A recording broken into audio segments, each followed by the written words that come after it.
नमस्कार दोस्तों, आप सभी का स्वागत है राणा विनोद ब्लॉग्स में।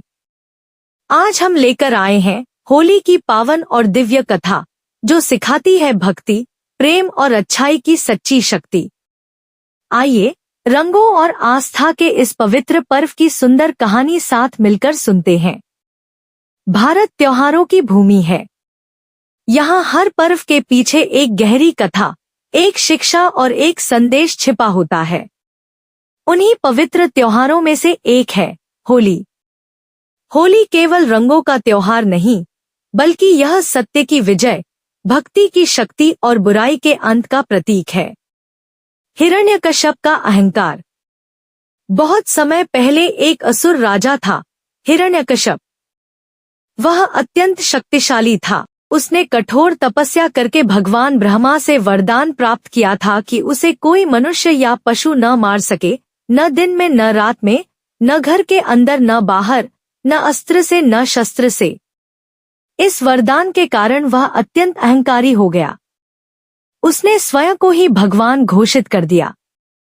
उसने अपने राज्य में आदेश दिया कि कोई भी भगवान विष्णु की पूजा नहीं करेगा, सभी केवल उसकी पूजा करेंगे। प्रहलाद की अटूट भक्ति। हिरण्यकश्यप का पुत्र था प्रहलाद, लेकिन प्रहलाद बचपन से ही भगवान विष्णु का परम भक्त था। वह हर समय नारायण नारायण का जप करता रहता था। जब हिरण्यकश्यप को यह बात पता चली तो वह क्रोधित हो उठा। उसने प्रहलाद को समझाया, डांटा, धमकाया, परंतु प्रहलाद ने भगवान विष्णु की भक्ति नहीं छोड़ी। राजा ने सोचा, यदि मेरा ही पुत्र मेरी बात नहीं मानता तो प्रजा क्या मानेगी। उसका क्रोध और बढ़ गया। प्रहलाद को मारने के प्रयास। हिरण्यकश्यप ने प्रहलाद को मारने के कई प्रयास किए। विषैले सर्पों के बीच बैठाया गया, पहाड़ से नीचे गिराया गया, हाथियों से कुचलवाने की कोशिश की गई, विष पिलाया गया, परंतु हर बार भगवान विष्णु ने अपने भक्त की रक्षा की। प्रहलाद को कुछ भी नहीं हुआ। होलिका की योजना। हिरण्यकश्यप की बहन थी होलिका। उसे वरदान प्राप्त था कि आग उसे जला नहीं सकती। राजा ने योजना बनाई, होलिका प्रहलाद को अपनी गोद में लेकर अग्नि में बैठेगी। आग में प्रहलाद जल जाएगा और होलिका बच जाएगी।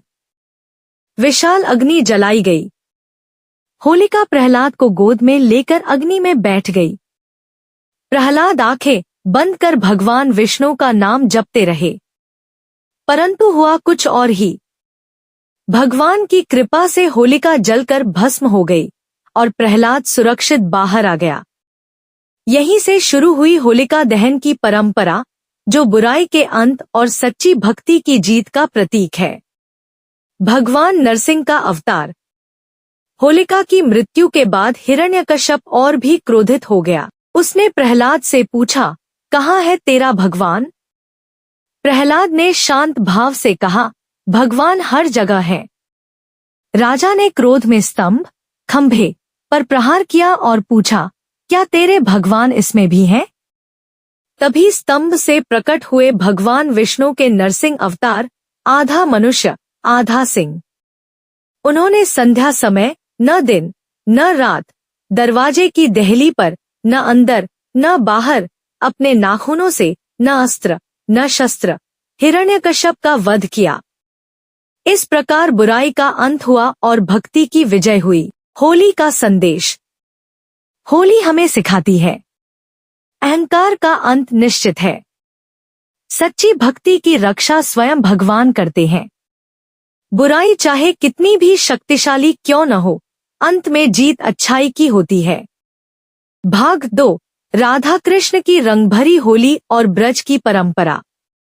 होलिका दहन के बाद अगले दिन आता है रंगों का त्योहार, धुलंडी। यह दिन केवल रंग खेलने का नहीं, बल्कि प्रेम, आनंद और मिलन का प्रतीक है। यदि होलिका दहन हमें बुराई के अंत की शिक्षा देता है, तो रंगों वाली होली हमें प्रेम, समानता और हंसी खुशी से जीवन जीने का संदेश देती है। ब्रज की होली प्रेम की होली। कहा जाता है कि होली का सबसे सुंदर रूप ब्रजभूमि में देखने को मिलता है, मथुरा, वृंदावन, बरसाना और नंदगांव में। यह वही पावन भूमि है जहां भगवान श्री कृष्ण ने बाल लीलाएं की। कृष्ण का श्याम रंग। भगवान कृष्ण का रंग श्याम था। वे बचपन में मां यशोदा से पूछा करते थे, मैया, मैं काला क्यों हूं और राधा इतनी गोरी क्यों? मां यशोदा मुस्कुराकर कहती, लाला, तू भी राधा के चेहरे पर रंग लगा दे, दोनों एक जैसे दिखोगे।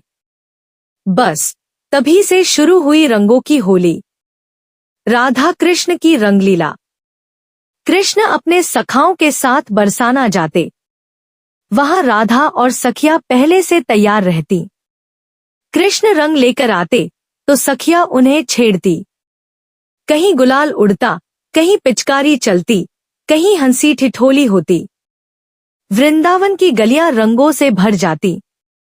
ढोल, मंजीरे और बांसुरी की मधुर धुन पर गाया जाता, अरे सखी, आज खेलेंगे होरी श्याम संग। यह केवल रंगों का खेल नहीं था, यह था आत्मा और परमात्मा का मिलन। लठमार होली की कथा। ब्रज की होली में एक विशेष परंपरा है, लठमार होली। कथा है कि जब कृष्ण अपने मित्रों के साथ बरसाना राधा को चिढ़ाने जाते थे, तो राधा की सखिया लाठियों से उन्हें भगाती थी। आज भी बरसाना में महिलाएं प्रतीकात्मक रूप से पुरुषों को लाठियों से मारती हैं और पुरुष ढाल लेकर बचाव करते हैं। यह परंपरा दर्शाती है, प्रेम में हास्य भी है, रिश्तों में अपनापन भी है और त्योहार में मस्ती भी है। रंगों का आध्यात्मिक महत्व। होली में जो रंग लगाए जाते हैं उनका भी गहरा अर्थ है। लाल रंग प्रेम और शक्ति, पीला रंग ज्ञान और पवित्रता, हरा रंग नई शुरुआत और प्रकृति, नीला रंग अनंत आकाश और श्री कृष्ण का प्रतीक। रंग हमें सिखाते हैं कि जीवन एकरंगी नहीं होना चाहिए। जैसे रंग मिलकर सुंदर चित्र बनाते हैं, वैसे ही भिन्न भिन्न लोग मिलकर समाज को सुंदर बनाते हैं। सामाजिक संदेश। होली के दिन लोग पुरानी दुश्मनी भूल जाते हैं, गले मिलते हैं, मिठाइयां बांटते हैं, एक दूसरे को शुभकामनाएं देते हैं। यह त्योहार जाति पाति, ऊंच नीच, अमीर गरीब का भेद मिटा देता है। फाल्गुन मास और प्रकृति। होली फाल्गुन मास में आती है। इस समय पेड़ों पर नए पत्ते आते हैं, खेतों में फसल लहराती है, मौसम सुहावना होता है, प्रकृति स्वयं रंगों से सज जाती है। मानो धरती भी कह रही हो, आओ खुशियां मनाओ। होली का आंतरिक अर्थ। होली केवल बाहरी रंगों की नहीं है, यह भीतर की बुराइयों को जलाने और मन को प्रेम से रंगने का पर्व है। हमें जलाना चाहिए अहंकार, ईर्ष्या, द्वेष, क्रोध और अपनाना चाहिए प्रेम, करुणा, मित्रता, क्षमा। भाग 3। शिवकामदेव कथा और धुंधी राक्षसी की कहानी। होलिका दहन और राधा कृष्ण की रंगलीला के अतिरिक्त भी होली से जुड़ी कई पौराणिक कथाएं प्रचलित हैं। ये कथाएं हमें केवल मनोरंजन नहीं देती, बल्कि गहरी आध्यात्मिक शिक्षा भी देती हैं। शिव और कामदेव की पावन कथा। एक समय की बात है, माता सती के देह त्याग के बाद भगवान शिव गहरे तप में लीन हो गए। वे संसार से विरक्त होकर हिमालय पर कठोर साधना करने लगे। उधर तारकासुर नामक असुर अत्यंत शक्तिशाली हो गया था। उसे वरदान प्राप्त था कि उसका वध केवल शिवपुत्र ही कर सकता है, परंतु शिव तो तपस्या में लीन थे। देवताओं ने विचार किया, यदि शिव और पार्वती का विवाह हो जाए तो एक दिव्य पुत्र जन्म लेगा जो तारकासुर का वध करेगा। देवताओं ने कामदेव को बुलाया, जो प्रेम के देवता थे। उन्हें आदेश दिया गया कि वे शिवजी की तपस्या भंग करें। कामदेव का पुष्पबाण। कामदेव अपनी पत्नी रति के साथ हिमालय पहुंचे। उन्होंने वसंत ऋतु का आगमन कराया। पेड़ों पर फूल खिल उठे, मधुर पवन बहने लगी, कोयल की कूक गूंजने लगी, वातावरण सुगंध से भर गया। कामदेव ने अपने पुष्पबाण से शिवजी पर प्रहार किया। जैसे ही शिवजी की समाधि टूटी, उन्होंने क्रोध में अपनी तीसरी आंख खोल दी। उस दिव्य अग्नि से कामदेव भस्म हो गए। रति का विलाप और वरदान। कामदेव के भस्म होने पर उनकी पत्नी रति विलाप करने लगी। देवताओं ने शिवजी से प्रार्थना की। भगवान शिव का हृदय दया से भर गया। उन्होंने वरदान दिया कि कामदेव शरीर के बिना भी संसार में प्रेम के रूप में जीवित रहेंगे। इस घटना की स्मृति में फाल्गुन मास में अग्नि प्रज्वलित की जाती है। कई स्थानों पर होली को कामदहन भी कहा जाता है। यह कथा सिखाती है, क्रोध विनाश करता है, परंतु प्रेम अमर है। वसंत ऋतु नई ऊर्जा और जीवन का प्रतीक है। धुंधी राक्षसी की कथा। एक अन्य कथा के अनुसार प्राचीन काल में एक राक्षसी थी, धुंधी। वह बच्चों को बहुत परेशान करती थी। उसे वरदान प्राप्त था कि कोई भी देवता या मनुष्य उसे मार नहीं सकता। तब ऋषियों ने उपाय बताया। यदि बच्चे मिलकर शोर मचाए, आग जलाएं और उत्सव मनाएं, तो धुंधी की शक्ति समाप्त हो जाएगी। फाल्गुन पूर्णिमा के दिन गांव के बच्चों ने लकड़ियां इकट्ठी की, अग्नि प्रज्वलित की, ढोलन गाड़े बजाए, हंसीम जाग किया। उस उत्सव और अग्नि की गर्मी से धुंधी भाग गई। इसीलिए होली पर बच्चे विशेष उत्साह से भाग लेते हैं। यह त्योहार नकारात्मक शक्तियों को दूर करने का प्रतीक भी है। होली और वसंत उत्सव। होली को वसंत उत्सव भी कहा जाता है। वसंत ऋतु का अर्थ है नई शुरुआत, नई आशा, नई ऊर्जा। प्रकृति जैसे सर्दी के बाद जाग उठती है, वैसे ही मनुष्य भी जीवन में नई प्रेरणा पाता है। भाग 3 की शिक्षा। इन कथाओं से हमें 3 महत्वपूर्ण बातें सीखने को मिलती हैं।